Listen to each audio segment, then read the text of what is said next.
आई कशाला म्हणतात अगोदर सांगतो. गाय जर व्याली तर ती तिचा झार खाऊन टाकते बघा. काय करते?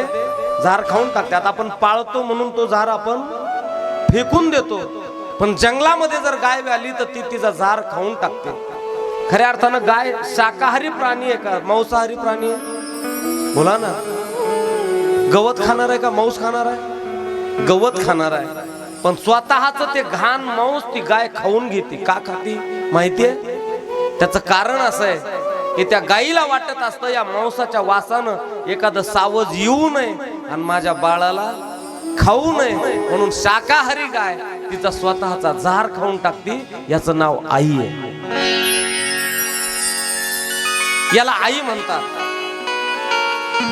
आणि बाप आपल्यावर कितीही मोठं संकट जर आलं तर त्या संकटाची तीळ मात्र सुद्धा जाणीव होऊन देत नाही. त्याचं नाव बाप आहे. बाप कधीच आपलं दुःख प्रगट करत नसतो. माय हळव्या मनाची असते बघा. लेक जर वाट लावायला लागला तर त्या मंडप मधली माय मोठ्यानं हंबरडा फोडून रडतीये. बाप मात्र रडत नसतो. त्यानं तो हुंदका असा अंतकरणामध्ये दाबून ठेवलेला असतो. मंदी माया त्याच्या काळ्या मेघावाने,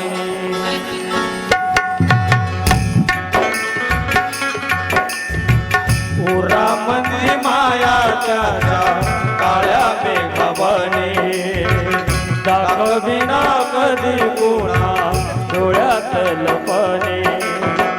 जिजू जिजू संसाराचा गारा हाकला, वटामध्ये हसू तरी काना वाकला. घडीभर तू थांब जरा, ऐक त्याची धापर, लय अवघड हाय गड्या उमगाया बापर, उमगाया बापर, लय अवघड हाय गड्या उमगाया बापर, उमगाया बापर. याचं नाव बाप आहे. उरामंदी माया त्याच्या काळ्या मेघावानी, दाखविना कधी कुणा डोळ्यातल पाणी. झिजू झिजू संसाराचा गाडा हाकला, वटा मंदी हसू जरी कना वाकला. घडीभर तू थांब जरा, ऐक त्याची धापर, लई अवघड हाय गड्या उमगाया बापर, उमगाया बापर, लई अवघड हाय गड्या उमगाया बापर, उमगाया बापर. याचं नाव बाप. माझ्या डोळ्यातली आसव कुणी मायेन पुसताना, उरी हुंद का दाटतो या गोष्ट बापाची सांगताना. माझ्या इवल्या मुखात भरवला त्यानं घास, त्याच्या परम कष्टान आज शोभतो सुखात.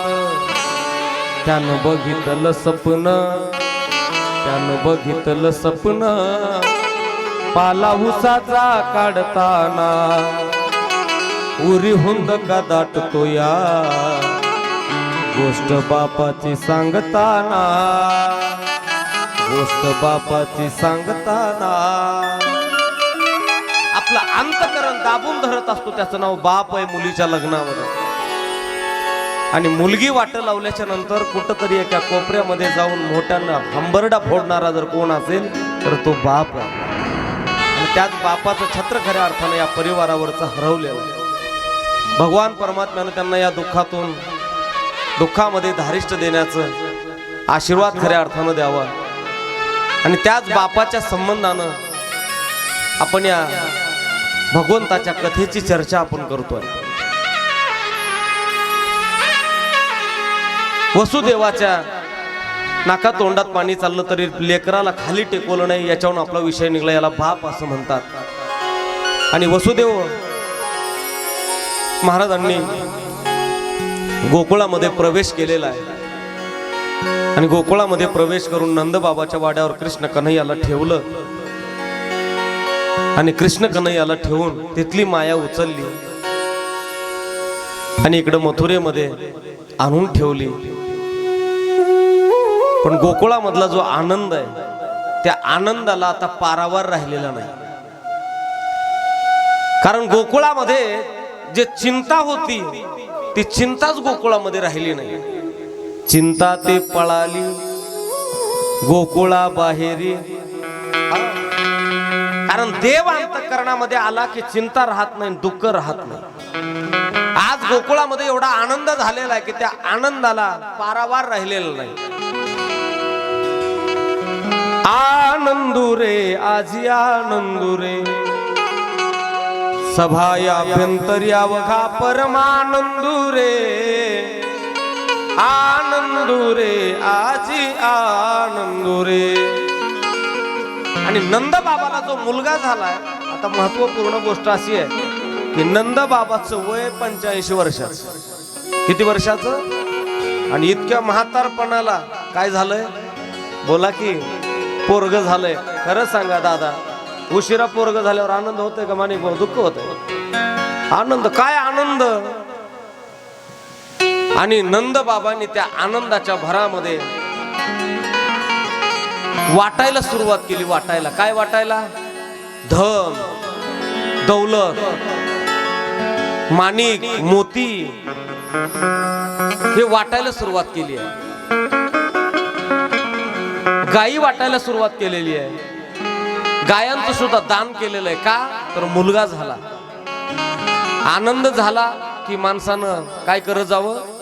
बोला ना, दान करत जावं, दान.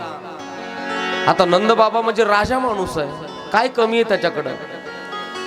हजारो गायी दान केल्यात. पण कशा केल्यात माहिती का? लंगड्या मोडक्या नाही दान केल्या. चौरे महाराज एकदम ओरिजिनल गाया त्यानं दान केलेल्या आहेत. पण दान करत असताना नुसतं असं आपल्यासारखं नाही, ते दाव सुद्धा सोडून आणतात आणि तुम्हाला गाय दान केली म्हणतात.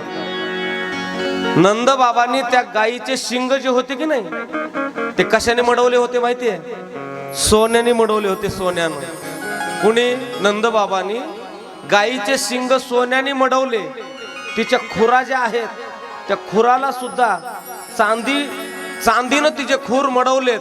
आणि तशी गाय दान दिली लोकांना. कुणी? बोला ना, नंद बाबाने. का तर आनंद झालेला आहे. मुलाच्या आनंदामध्ये एवढा आनंद उत्सव साजरा केला की नंद बाबालाच कळत नव्हतं मी काय दान करतो. कुणी जरी समोरून आलं, गळ्यात जे काय असेल ते लगेच काढायचे नंद बाबांनी त्याच्या गळ्यामध्ये घालायचे. का तर आनंद तेवढा झालेला आहे. आनंदामध्ये माणूस काय करतोय सांगता येत नाही. गाऊ नाचू विठू तुझा करू अनुवाद, जिकडे पाहे तिकडे सर्वमय गोविंद. त्याचा साक्षात देव जन्माला आलता त्याच्या पोटी. सर्वसामान्य लेकरू जन्माला आलं तर माणसाला एवढा आनंद होतोय. आणि जगाचा बाप खऱ्या अर्थानं नंद बाबाच्या पोटी जन्माला आलेला होता.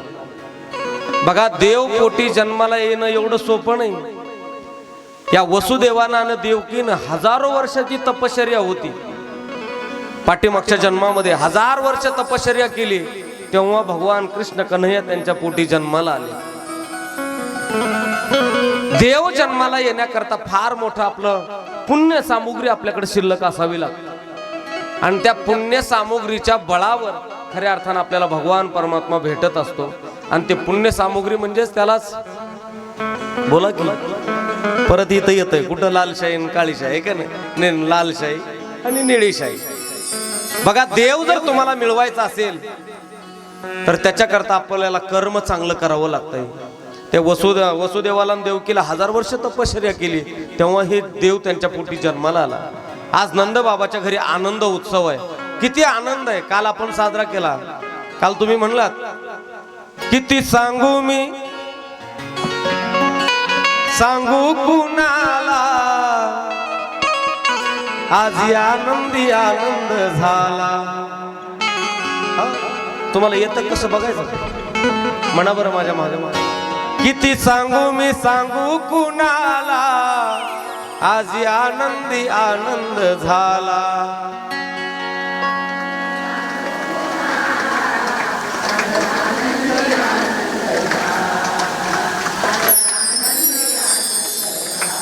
वा वा वा वा.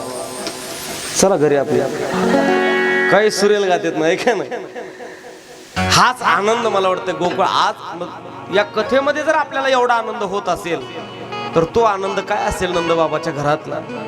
आणि नंदबाबाचं दान चालू आहे आणि नंदबाबाच्या भगवान कृष्ण कन्हैयाला पाहण्याकरता त्या गवळणी यायच्या बघा. आता देवाला पाहण्याकरता मोठ्याचं घर आहे, लहान घर नाही ते. नंदबाबा म्हणजे राजा माणूस आहे, मोठ्याचं घर आहे. आणि मोठ्याच्या घरी मात्र शिस्त सुद्धा जबरदस्त असतं. भराभरा शिरायचं फराफरा बाहेर निघायचं असं नसतंय. एका एकानं जायचं आणि एका एकानं बघून देवाला बाहेर यायचं. एक गवळण आत गेली आणि तिनं देवाला पाहिलं आणि पाहिल्याबरोबर बाहेर आली. आणि बाहेर आल्यावर ती बाहेरची जी होती का नाही दुसरी, ती बाहेरची तिला विचारू लागली कसा आहे ग देव. ती म्हणली काय सांगू बाई, त्याला पाहिल्यावर काय दिसायला एवढा सुंदर आहे तो म्हणे. अगं त्याला पाहिल्याबरोबर मी माझं मनच त्याला देऊन टाकलेलं आहे. हा पाहिला पाहिला नंदाचा नंदन, तेने वेधिले मन. अगं माझं मन त्यानं आकर्षित केलं, एवढा तो दिसायला सुंदर आहे. आणि तेवढं म्हणून तर दुसरी बाहेरची जी होती ती पळतच आत गेली आणि देवाला पाहिलं आणि पाहून बाहेर आली. आणि मग तिला तिसरी विचारू लागली कसा आहे ग देव. ती म्हणू लागली सावळे परब्रह्म आवडे आजीवा, मने मन राणीवा घर गेले काय करू सये, सावळे गोविंद. काय सांगू म्हणली, माझ्या पाहिल्याबरोबर काय करावं मला हे सुधरणं गेलं म्हणली त्याला. हा आप आप लपत म्हणत येथे माझं मन, मी त्याला एवढं आकर्षित त्याचं सौंदर्य की माझं मन त्यानं आकर्षित केलं त्याच्या सौंदर्यानं. आणि ती तिसरी बाहेर आली आणि आता चौथी आत गेली आणि चौथीनं पाहिला आणि ती चौथी बाहेर आली.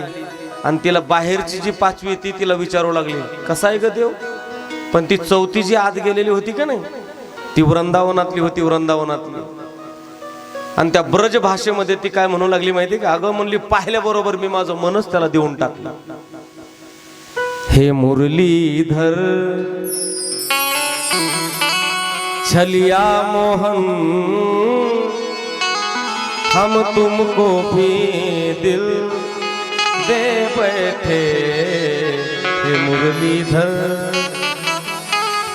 दिल कहता है तुम सुंदर हो, आंखें कहती है दिखलाओ, पर दिखते नहीं है आकर के, पर दिखते नहीं है आकर के, फिर भी ये मुसीबत ले बैठे. हे मुरलीधर काय सांगू, हे मुरलीधर हम तुमको दिल दे बैठे. दिल म्हणजे माझं हृदय त्याला देऊन टाकलं. भगवंताला हृदय द्यावं लागतं.